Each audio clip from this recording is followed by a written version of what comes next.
Hello. In light of our nation's recent birthday, I will be discussing how our country came to be in the first place.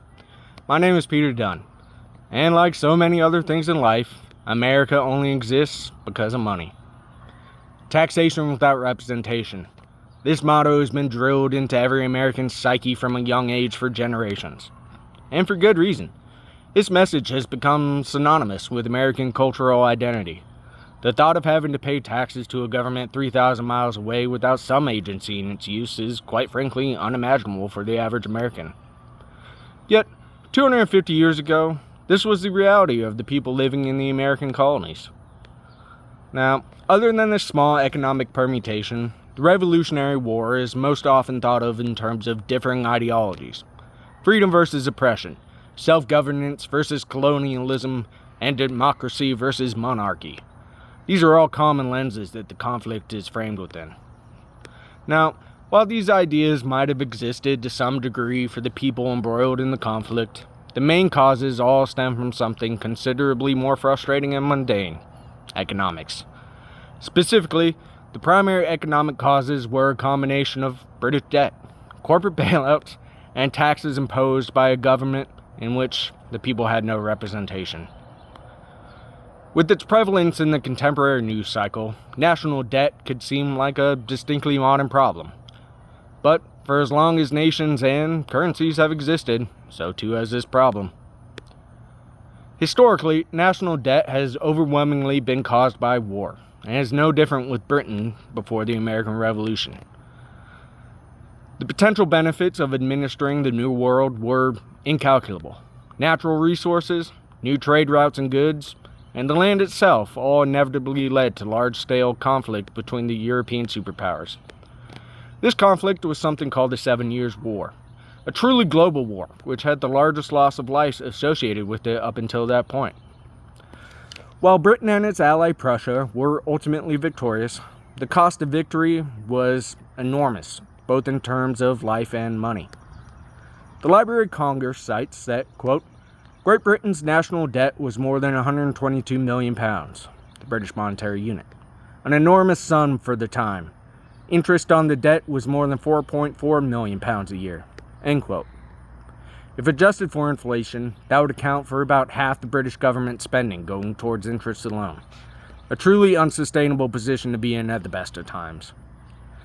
Alone, the debt accrued from the 7 Years' War might have been surmountable if it were the only crisis facing Britain. Alas, this was not the case. The British East India Company, cousin to the Dutch East India Company, was facing the prospect of bankruptcy. This company, one of the first, was vital and deeply ingrained in the British economy and political systems. It was the main source of power production in and around the British Empire's primary colonies in India. Because of this, the company was deemed too big to fail, leading to something akin to a corporate bailout.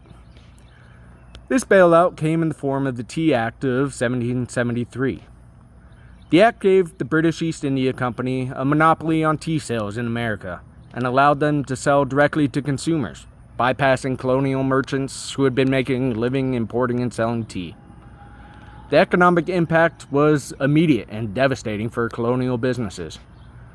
Resentment was growing because their government was destroying their businesses to bail out what was seen as an increasingly foreign entity. This led directly to the infamous Boston Tea Party of December 1773.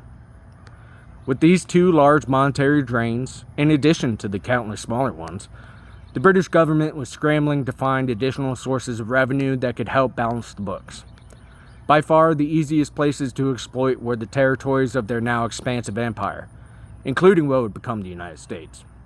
New, devastating taxes began to be imposed on the colonists in rapid succession, such as the Sugar Act, Stamp Act, the Townshend Act. It is important to note that initially the colonists weren't necessarily opposed to paying taxes. Taxes are, after all, a near universally accepted condition for living as a member of some society. Additionally, at this time, colonial Americans largely still saw themselves as British citizens. What they were opposed to, however, was not having a voice inside the British government. Each tax was targeted specifically to impact different aspects of the colonial economic life. which would fundamentally prevent the people from the colonies reaching parity to their kin on the home islands.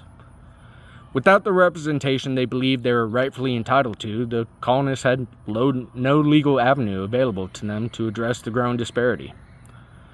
This, then, represented a fundamental change in the relationship between Great Britain, in which Britain now firmly saw them as other. This ultimately was the tipping point, where conflict became an inevitability. And the rest, they say, is history. Despite the feelings felt to this very day, the American Revolutionary War wasn't about some abstract principles such as liberty and freedom. Fundamentally, it was about economics, and there were mistakes one nation made when trying to manage its own economy. The three primary economic events I talked about are not actually that uncommon. You could see facsimiles of them throughout history and across the world. All three occurring at the same time in that particular set of events created a perfect storm of colonial resentment. An important lesson, therefore, is that when governments make economic decisions that affect people's lives without giving those people a voice in the process, they plant the seeds of rebellion. More than anything, though, I think the American Revolution shows the enormous importance of economic policies and the far-reaching consequences that could result from not managing them correctly. Thank you for your time. I hope you have a good rest of your day.